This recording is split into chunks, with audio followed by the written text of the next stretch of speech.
আসসালামু আলাইকুম সুপ্রিয় শিক্ষার্থীরা, কেমন আছো তোমরা? আশা করি মহান আল্লাহ পাকের অশেষ রহমতে প্রত্যেকে নিজ নিজ অবস্থানে সুস্থ ও নিরাপদে আছো। আজকের অনলাইন ভিত্তিক ভিডিও ক্লাসে তোমাদের প্রত্যেককে জানাচ্ছি সাদর আমন্ত্রণ। আজকের ক্লাস নিয়ে আছি আমি তাসলিমা শিকদার, প্রভাষক, জীববিজ্ঞান বিভাগ, মাইলস্টোন কলেজ, উত্তরা, ঢাকা।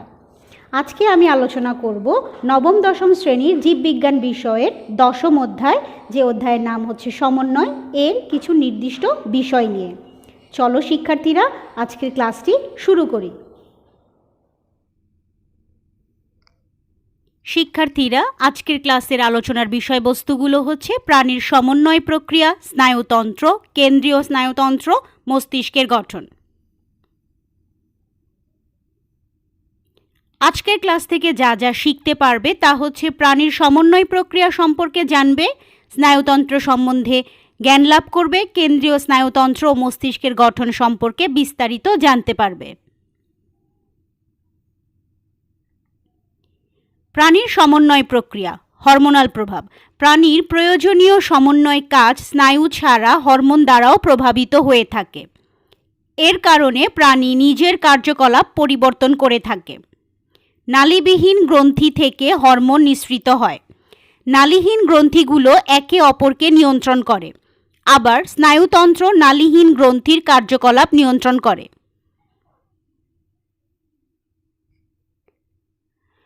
কোনো কার্যক্রমে হরমোনকে কারখানার শ্রমিক হিসেবে ধরা হয়, তাহলে কোথায়, কখন, কতক্ষণ কোন শ্রমিক কাজ করবে তা একজন ব্যবস্থাপক নিয়ন্ত্রণ করে থাকে। ঠিক তেমনি স্নায়ুতন্ত্র ব্যবস্থাপকের মতো হরমোনের কাজ নিয়ন্ত্রণ করে।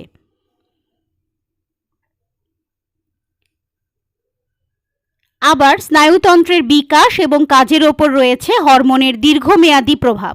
প্রথমে ধারণা ছিল সব হরমোনই উত্তেজক পদার্থ। পরবর্তীতে দেখা গেছে সব হরমোন উত্তেজক পদার্থ নয়, কিছু হরমোন নিস্তেজক হিসেবে কাজ করে। হরমোন উত্তেজক বা নিস্তেজক হিসেবে দেহের বৃদ্ধি, পরিস্ফুটন, বিভিন্ন টিস্যুর কাজ নিয়ন্ত্রণ করে। ব্যক্তির আচরণ, স্বভাব এবং আবেগ প্রবণতার ওপর হরমোনের প্রভাব রয়েছে। এগুলো রক্তের মাধ্যমে পরিবাহিত হয়ে উৎপত্তি স্থল থেকে দেহের দূরবর্তী কোনো কোষ বা অঙ্গকে উদ্দীপিত করে। এজন্য এদেরকে কখনো কখনো রাসায়নিক দূত বলা হয়। জীবনের কার্যকলাপে সমন্বয় করার জন্য নানা প্রাণী হরমোন ব্যবহার করে থাকে। যেমন পিঁপড়া খাদ্যের খোঁজ পেলে খাদ্যের উৎস থেকে বাসায় আসার পথে ফেরোমন নামক এক ধরনের হরমোন নিঃসৃত করে। এই হরমোনের ওপর নির্ভর করে অন্য পিঁপড়াগুলো খাদ্য উৎসে যায় এবং সেখান থেকে খাদ্য সংগ্রহ করে বাসায় ফিরে আসে। কোনো কোনো পতঙ্গ বাতাসে ফেরোমন নিঃসৃত করলে 2 থেকে 4 কিলোমিটার দূর থেকেও তার সঙ্গীরা আকৃষ্ট হয়। ফেরোমন হরমোন ব্যবহার করে অনিষ্টকারী পোকা দমন করা হয়।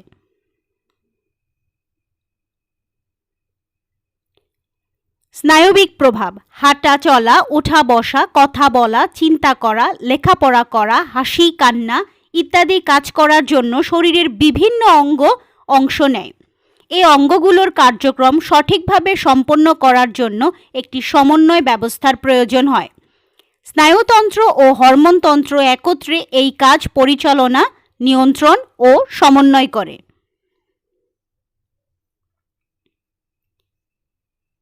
যে তন্ত্রের সাহায্যে প্রাণী উত্তেজনায় সাড়া দিয়ে প্রাকৃতিক পরিবেশের সাথে সম্পর্ক রক্ষা করে, বিভিন্ন অঙ্গের মধ্যে সংযোগ রাখে, তাদের কাজে শৃঙ্খলা আনে এবং শারীরবৃত্তীয় কাজ নিয়ন্ত্রণ করে, তাকে স্নায়ুতন্ত্র বলে। আমাদের সারা শরীরের বিভিন্ন কাজের ভেতর সুসংবদ্ধতা রক্ষা করার জন্য কোষের সমন্বয় করতে হয়। আমাদের দেহ চলে পরিবেশের সাড়া জাগানোর উদ্দীপনার ফলে।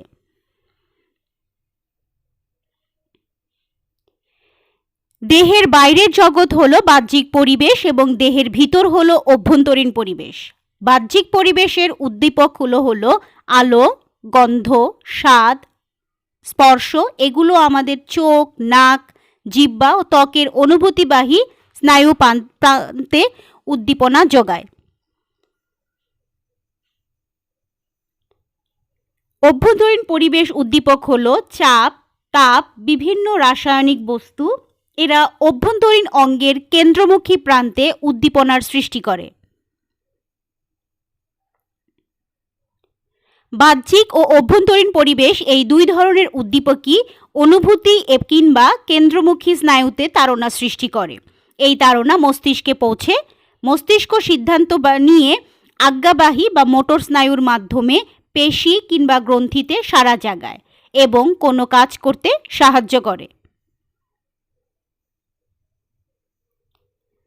স্নায়ুতন্ত্র। স্নায়ুতন্ত্র দেহের বিভিন্ন অঙ্গ এবং তন্ত্রের মধ্যে সমন্বয় করে, দেহের বিভিন্ন অংশে উদ্দীপনা বহন করে ও দেহের উদ্দীপনায় সাড়া দিয়ে পরিবেশের সাথে সম্পর্ক রক্ষা করে।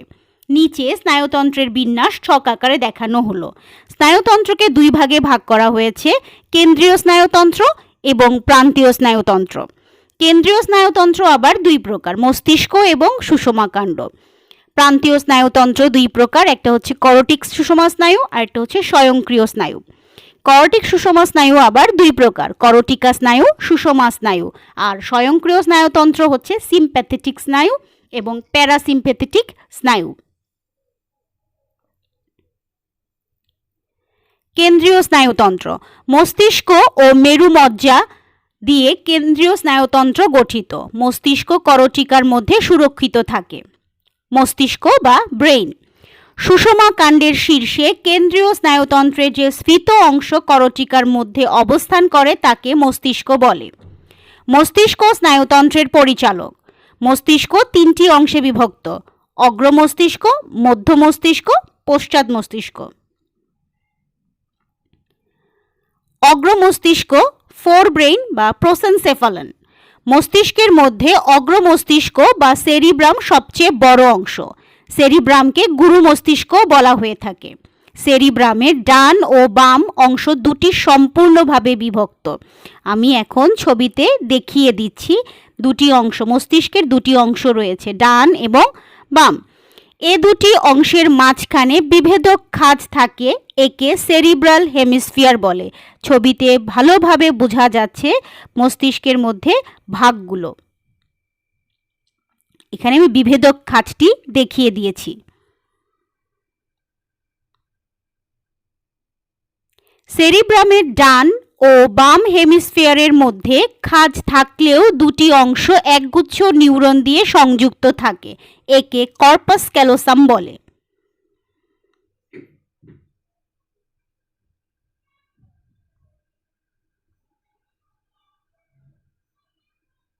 বাম সেরিব্রাল হেমিস্ফিয়ার দেহের ডান অংশ এবং ডান সেরিব্রাল হেমিস্ফিয়ার দেহের বাম অংশ নিয়ন্ত্রণ করে। মস্তিষ্কের এই অংশটির উপরিভাগ ঢেউতোলা, এটি মেনেঞ্জাস নামক পর্দা দিয়ে আবৃত। সেরিব্রামের বাইরের স্তরের নাম কর্টেক্স। কর্টেক্স অসংখ্য নিউরনের কোষ দেহ দিয়ে গঠিত। এর রং ধূসর। কর্টেক্সের অপর নাম গ্রে ম্যাটার বা ধূসর পদার্থ।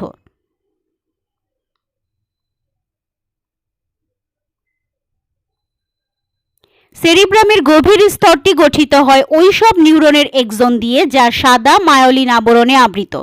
সেরিব্রাল কর্টেক্সের গভীরে সাদা রঙের স্তর বা হোয়াইট ম্যাটার।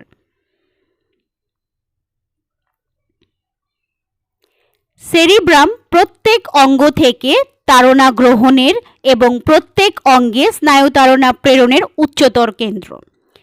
দেহ সঞ্চালন অর্থাৎ প্রত্যেক কাজ ও অনুভূতির কেন্দ্র হচ্ছে সেরিব্রাম। এটি আমাদের চিন্তা, চেতনা, জ্ঞান, স্মৃতি, ইচ্ছা, বাকশক্তি ও ঐচ্ছিক পেশির নিয়ন্ত্রণ করে থাকে।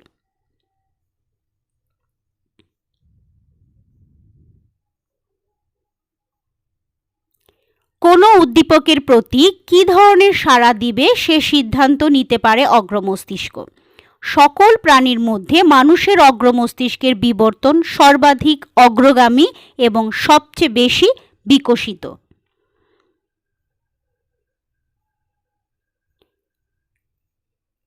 মধ্য মস্তিষ্ক।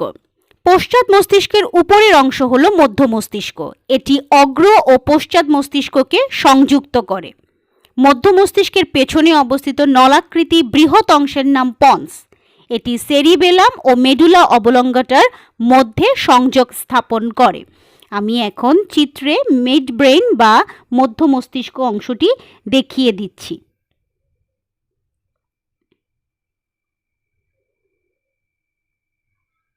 বিভিন্ন পেশির কাজের সমন্বয় সাধন ও ভারসাম্য রক্ষা করা মধ্য মস্তিষ্কের কাজ।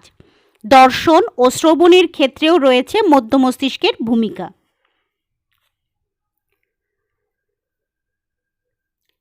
পশ্চাৎ মস্তিষ্ক হিন্ড ব্রেন বা রম্বনসেফালন। পশ্চাৎ মস্তিষ্ক সেরিবেলাম, পন্স ও মেডুলা অবলঙ্গাটা নিয়ে গঠিত। আমরা চিত্রের মধ্যে পশ্চাৎ মস্তিষ্কের তিনটি অংশই দেখতে পাচ্ছি, মেডুলা, পন্স এবং সেরিবেলাম। সেরিবেলাম পন্সের পৃষ্ঠভাগে অবস্থিত খণ্ডাংশটি সেরিবেলাম।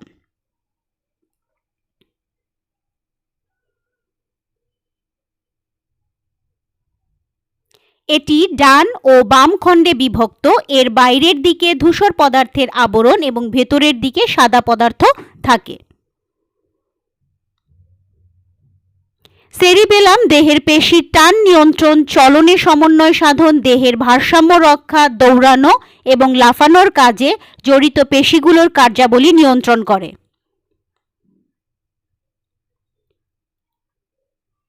পশ্চাৎ মস্তিষ্ক সেরিবেলাম, পন্স নিয়ে গঠিত।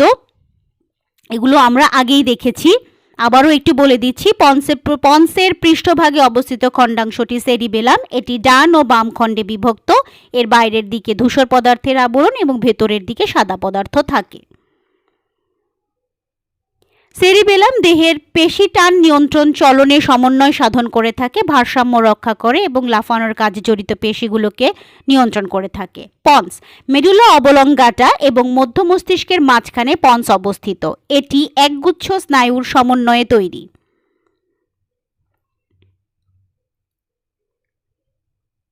মেডুলা অবলঙ্গাটা এটি মস্তিষ্কের সবচেয়ে পিছনের অংশ। এর সামনের দিকে পন্স, পেছনের দিকে সুষমা কাণ্ডের উপরিভাগের সাথে যুক্ত। মোট 12 জোড়া করটিক স্নায়ুর মধ্যে মেডুলা অবলঙ্গাটা থেকে 8 জোড়া করটিক স্নায়ু উৎপন্ন হয়।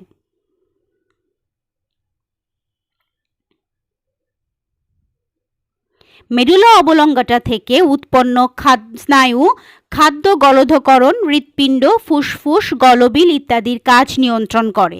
এছাড়া স্নায়ুগুলোর শ্রবণ ও ভারসাম্যর মতো গুরুত্বপূর্ণ কাজ করে থাকে।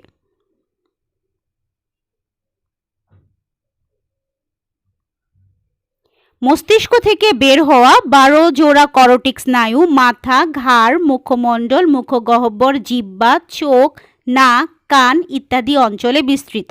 স্নায়ুগুলো সংবেদী, মোটর অথবা মিশ্র প্রকৃতির হয়ে থাকে।